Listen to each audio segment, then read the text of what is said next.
Assalamualaikum warahmatullahi wabarakatuh. Kami dari kelompok 2 dari kelas C akan menjelaskan mengenai makalah kami dengan tema hubungan kewenangan lembaga di Indonesia. Nah, untuk anggota tim kami yaitu yang pertama Julius Keon Sibarani dengan NRP 20412011035, kemudian Nabila Wahyu dengan NRP 20412011052, dan kemudian saya sendiri dengan NRP 20412011067.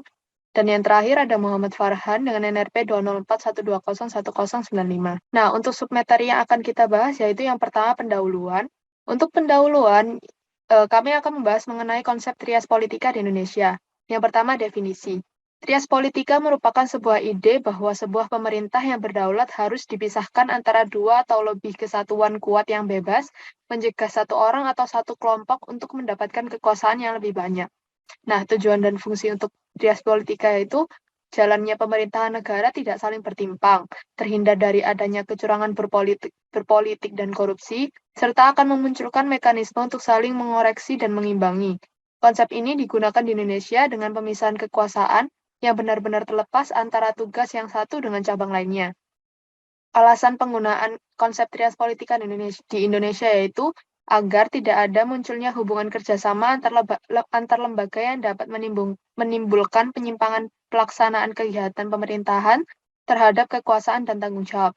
Nah, implementasi konsep trias politika di Indonesia yaitu menggunakan cara pembagian kekuasaan bukan pemisahan kekuasaan, sehingga kabinet tidak bertanggung jawab kepada Dewan Perwakilan Rakyat dan juga Presiden tidak dapat membubarkan parlemen. Oke, selanjutnya itu ada kekuasaan trias politika, di mana kita harus mengetahui bahwa konsep trias politika adalah suatu prinsip normatif bahwa kekuasaan sebaiknya tidak diserahkan oleh orang yang sama untuk mencegah penyalahgunaan kekuasaan. Nah, di mana kekuasaan trias politika ini dibagi menjadi tiga, yaitu ada kekuasaan legislatif, ada kekuasaan eksekutif, dan kekuasaan yudikatif. Nah, kekuasaan legislatif adalah kekuasaan yang akan membuat undang-undang. Untuk eksekutif sendiri yaitu kekuasaan yang akan melakukan undang-undang tersebut, dan untuk yudikatif adalah kekuasaan yang akan mempertahankan undang-undang sendiri ini dan dapat memberikan peradilan kepada rakyatnya, seperti itu. Untuk selanjutnya yaitu ada tugas dan wewenang lembaga. Nah, jadi secara institusional perlu diketahui bahwa di trias politika ini tuh ada beberapa lembaga yang akan diatur, yaitu ada MPR, DPR, DPD, Presiden, MA, MK, dan BPK. Nah, di sini saya akan bahas satu persatu tugas dan wewenang lembaga tersebut. Yang pertama ada MPR, kita dari Majelis Permusyawaratan Rakyat. Nah, di mana MPR ini tuh terdiri dari DPR dan DPD, seperti itu. Nah, memiliki tugas dan wewenang yang telah diatur pada pasal 3 UUD 1945 yang pertama, mengubah dan menetapkan UUD 45, yang kedua adalah melantik presiden dan wakil presiden, dan yang ketiga adalah dapat memberhentikan presiden dan wakil presiden. Nah, yang kedua ada DPR, yaitu Dewan Perwakilan Rakyat, di mana langsung dipilih oleh rakyat, seperti itu. Nah, memiliki tugas dan wewenang yaitu yang pertama adalah memegang kekuasaan untuk undang-undang, yang kedua adalah memiliki fungsi legislatif, pembenaran dan pengawasan, yang ketiga adalah mengajukan unsur pemilihan presiden ataupun wakil presiden. Nah, yang ketiga ada DPD yaitu Dewan Perwakilan Daerah, di mana DPD ini sesuai dengan DPR juga, yaitu dipilih langsung oleh rakyat, seperti itu. Nah, yang keempat adalah presiden. Presiden merupakan kepala negara sekaligus kepala pemerintahan yang dipilih langsung oleh rakyat melalui pemilu, seperti itu. Nah, yang itu ada MA, yaitu sekali dari Mahkamah Agung, yaitu pemegang kekuasaan kehakiman, di mana memiliki wewenang dan tugas yaitu yang pertama menguji pada tingkat kasasi, yang kedua menguji perundangan di bawah undang-undang. Selanjutnya ada MK, yaitu sekali dari Mahkamah Konstitusi, di mana MK adalah pemegang kekuasaan yang mengadili pada tingkat pertama dan tingkat terakhir. Nah, di sini MK ini juga memiliki tugas dan wewenang. Yang pertama menguji undang-undang terhadap undang-undang dasar, yang kedua adalah memutus sengketa terhadap lembaga negara, yang ketiga dapat mengeluarkan partai politik, dan yang terakhir adalah memutus perselisihan antar hasil pemilu, seperti itu. Dan yang terakhir adalah BPK, yaitu Badan Pemeriksa Keuangan, Perlu diketahui bahwa PPK adalah lembaga negara dengan tugas memeriksa pengelolaan dan bertanggung jawab atas keuangan negara yang akan diperiksa langsung oleh DPR, DPD, dan DPRD dan sesuai dengan lembaga kewenangan. Selanjutnya adalah hubungan antar lembaga negara di Indonesia.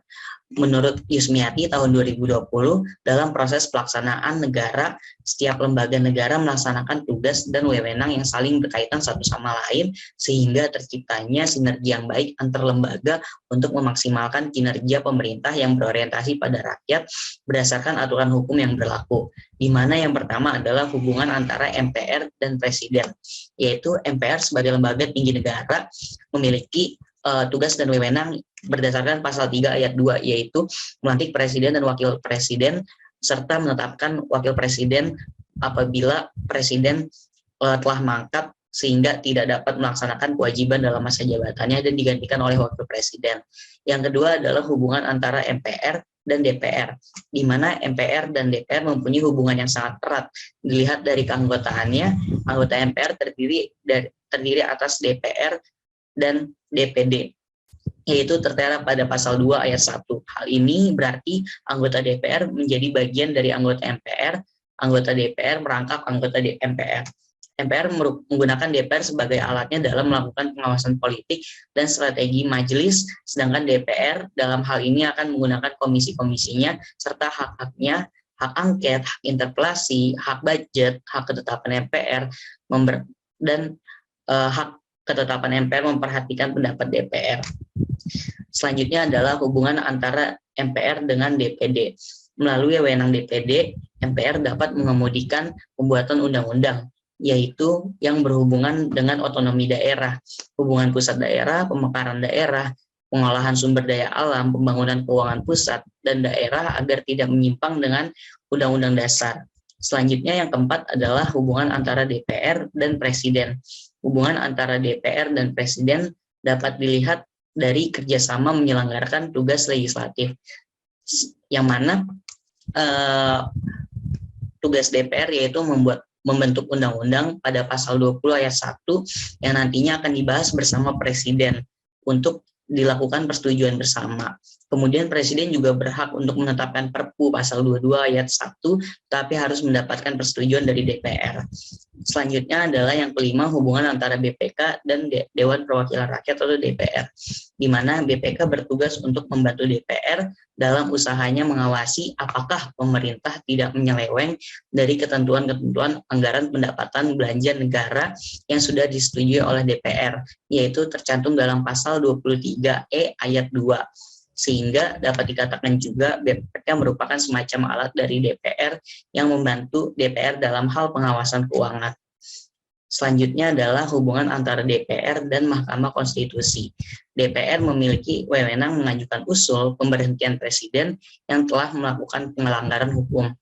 Dengan demikian, dapat dikatakan bahwa sebelum DPR mengundang MPR untuk menyelenggarakan sidang istimewa, harus terlebih dahulu meminta pendapat kepada Mahkamah Konstitusi, sehingga MK mempunyai peranan dalam hal memberhentikan presiden atau wakil presiden yang diusulkan oleh DPR pada MPR.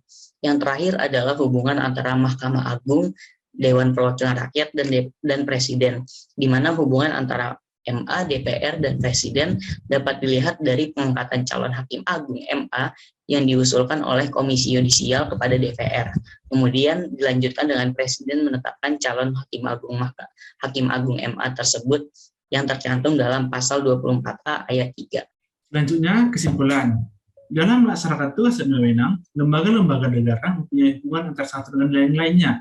Undang-Undang Dasar 1945 mengatur dengan jelas dan terang tentang kelembagaan negara, tugas wewenang, dan hubungan antar lembaga negara. Lembaga-lembaga negara menurut Undang-Undang Dasar 1945 adalah MPR, DPR, DPD, Presiden, Wakil Presiden, MA, MK, KY, dan BPK. Lembaga-lembaga ini disebut juga sebagai lembaga tinggi negara. Dengan demikian, tidak ada lagi lembaga tertinggi negara seperti yang terdapat dalam Undang-Undang Dasar 1945 sebelum amandemen. Yang kedua, lembaga-lembaga negara dalam melaksanakan tugas dan wewenangnya punya hubungan antar satu dengan yang lainnya. Hubungan antar lembaga negara ini juga diatur dengan jelas dalam Undang-Undang Dasar 1945. Dengan demikian, dengan adanya pengaturan Undang-Undang 1945 ini, diharapkan lembaga-lembaga negara dapat berfungsi dengan baik sesuai dengan tugas dan wewenangnya, sehingga roda pemerintahan dapat berjalan dengan stabil. Sekian dari presentasi kami. Jika ada kesalahan kata, mohon maaf dan terima kasih.